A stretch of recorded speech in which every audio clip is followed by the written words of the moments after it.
Hello student, welcome on online class for student. Today we discuss about subject math and math में chapter होगा 2। तो chapter 2 का वैसे तो हम पार्ट 1 कल डिस्कस कर चुके हैं, रियल नंबर से रिलेटेड है।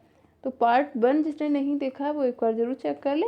तो आज हम पार्ट 2 डिस्कस करेंगे क्योंकि बहुत सी चीज़ें ऐसी होंगी जिन्हें पार्ट 1 में हम कर चुके हैं और आगे वो हमें इसमें हेल्प करने वाली है। तो आज का टॉपिक है रियल नंबर्स। तो चलिए इसको चेक करते हैं, इसमें कौन कौन से क्वेश्चन हैं और उन्हें किस तरह से सॉल्व करना है।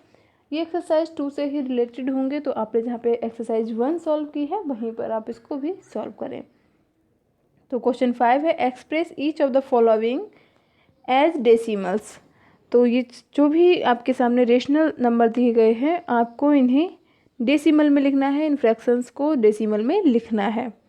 तो डेसिमल में लिखने के लिए सबसे पहले आप डिनोमिनेटर का डिवाइड करते हैं न्यूमरेटर में। तो जैसे आपके पास कोई नंबर है 2/3, तो आपको 3 का डिवाइड करना है 2 में। तो वो आप अपने नॉर्मल जो आप हमेशा से रूल फॉलो करते हैं उसी तरह से कर सकते हैं। 3 का डिवाइड करना है 2 में। तो इसको यहाँ पे सॉल्व करेंगे, 2 में तो जाएगा नहीं तो पॉइंट लगाएंगे हम यहाँ डेसिमल, पहले 0 फिर डेसिमल लगाएंगे, उसके बाद यहाँ पे 0 प्लेस करेंगे। उसके बाद टेबल पढ़ते जाएं इस, और जैसे सॉल्व करना है डिवाइड नॉर्मली जैसे हम करते आते हैं वैसे करना है। डेसिमल के बाद आप 3 डिजिट तक ही सॉल्व इसको करें। अगर आगे आंसर बढ़ता जा रहा है तो भी आप वहीं पर स्टॉप कर दें इसको, सिर्फ 3 प्लेस तक ही आपको इसे सॉल्व करना है। अब नेक्स्ट है एक्सप्रेस एज डेसिमल्स। इसको भी आपको डेसिमल में ही चेंज करना है।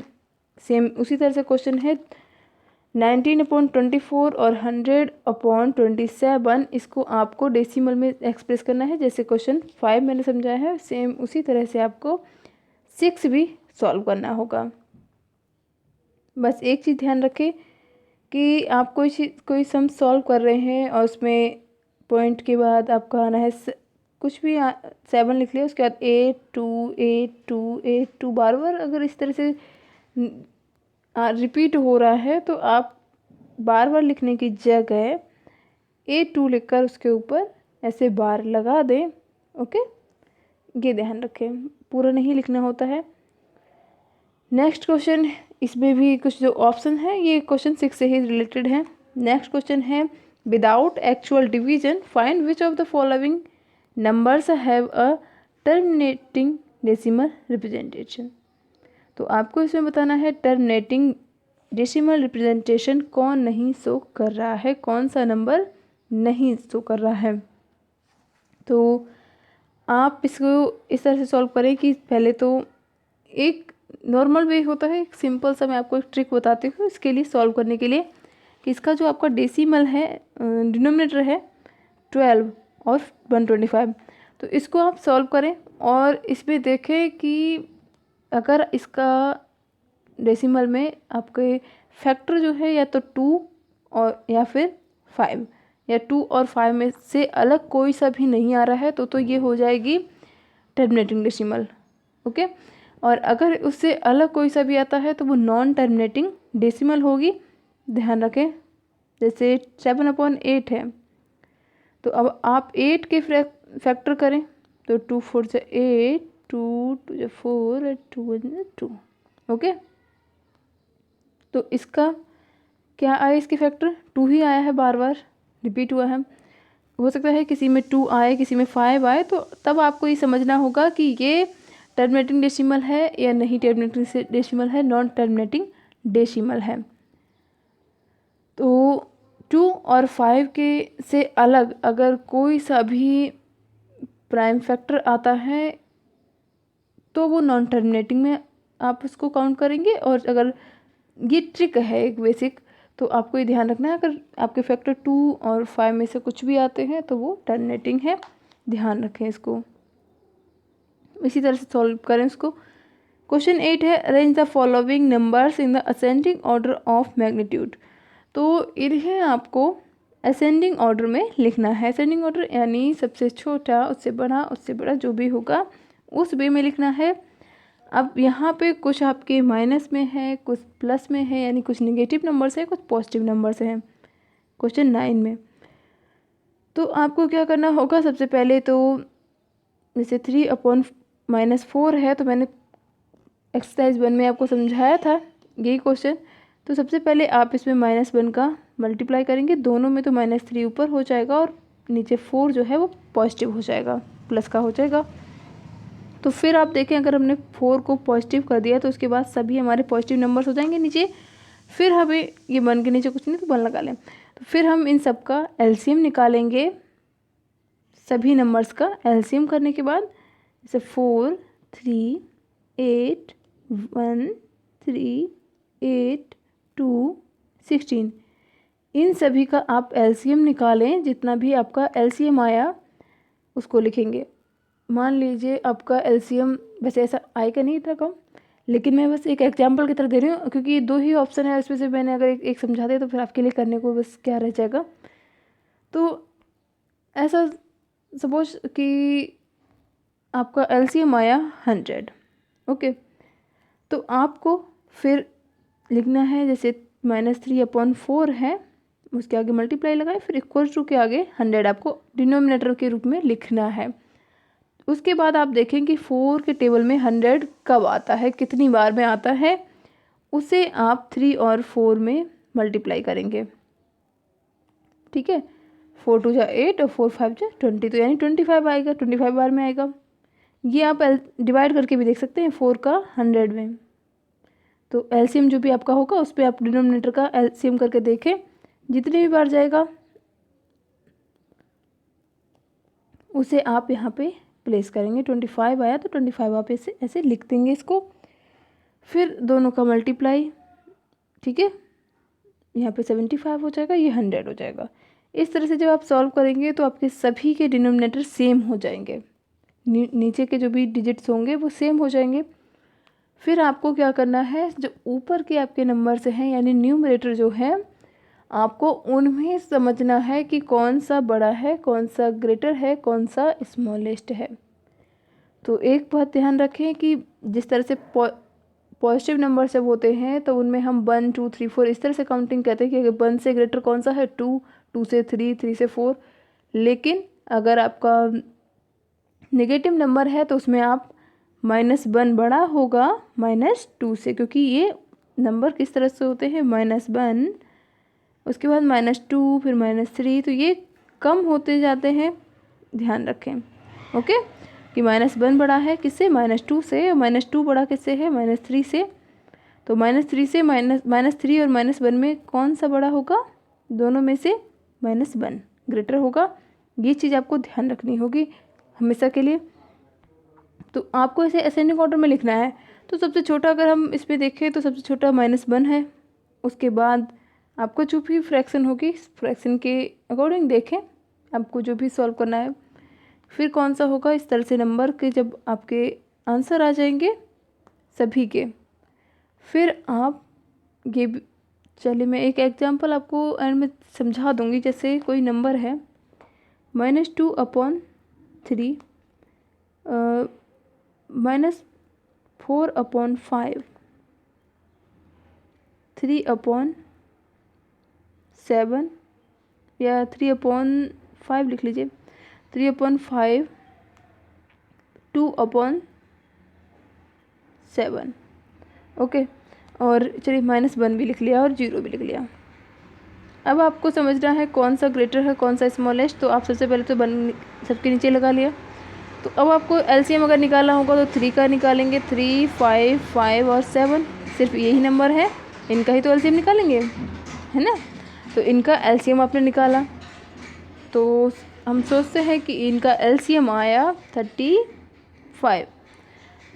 तो 2/5 लिखा है, -2/5 है, और आपको एलसीएम आपका आ गया 35। तो आप उसको डिनोमिनेटर में लिख लेंगे।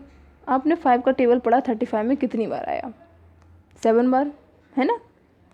तो हमें 7 का ही ऊपर मल्टीप्लाई करना है। तो 5 7 35, नीचे तो हो ही जाएगा सेम। तो 2 7 14, माइनस का है तो माइनस हमने लगा लिया। कोई नंबर है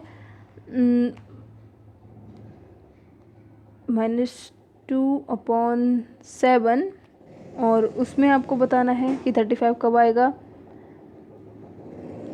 फिर आप इसको एलसीएम टेबल पढ़ेंगे तो ये 5 आ जाएगा, तो इसका मल्टीप्लाई करेंगे 5 बार, है ना। तो आपके आगे -10 और -14। तो अब आपको अगर बताना हो कि -14 और -10 में से कौन सा ग्रेटर है, तो आप बताएंगे -10। ओके, जो स्मॉल होगा माइनस में वो बड़ा होगा।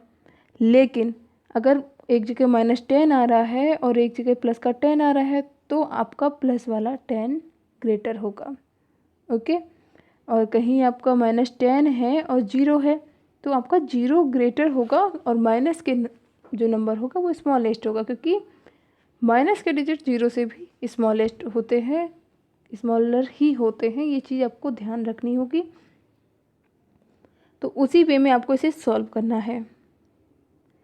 अगला क्वेश्चन है डिसेंडिंग ऑर्डर, तो उसको डिसेंडिंग ऑर्डर में लिखना है, सेम 9 वाले क्वेश्चन की ही तरह।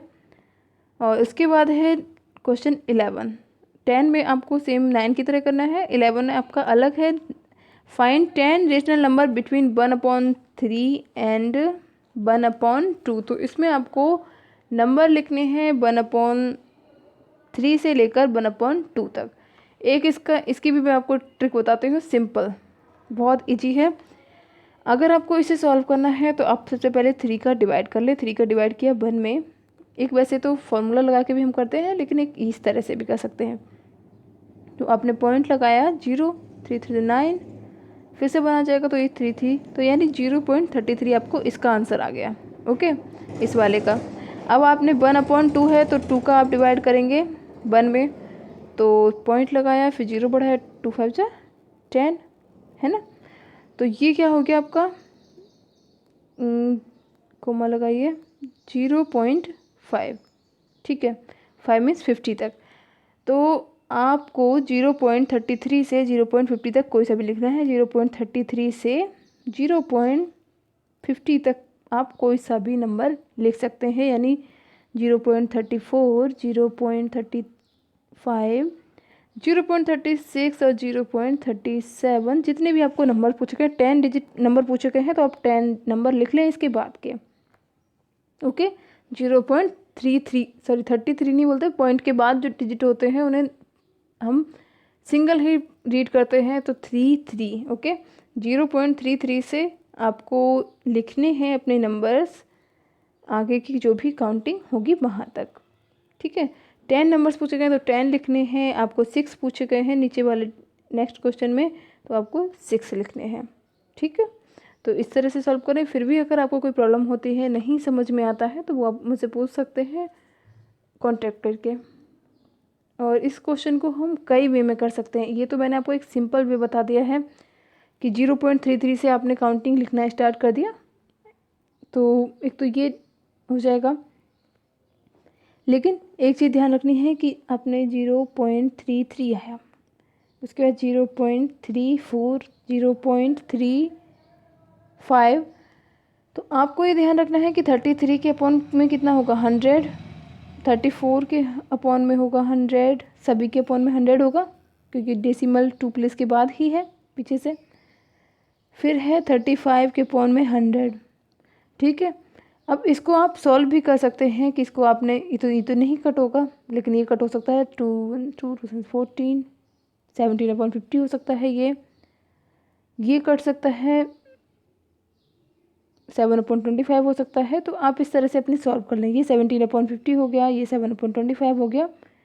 इस तरह से आपको इसे सॉल्व कर सकते हैं। फ्रैक्शन के ही फॉर्म में लिखना होगा कि 3/100, आप या तो ये लिखें 3/4/100, 3/5/100, या फिर ये तो आपको 3/100 तो लिखना ही होगा। नेक्स्ट आप कट कर सकते हैं, तो 17/50 लिख सकते हैं।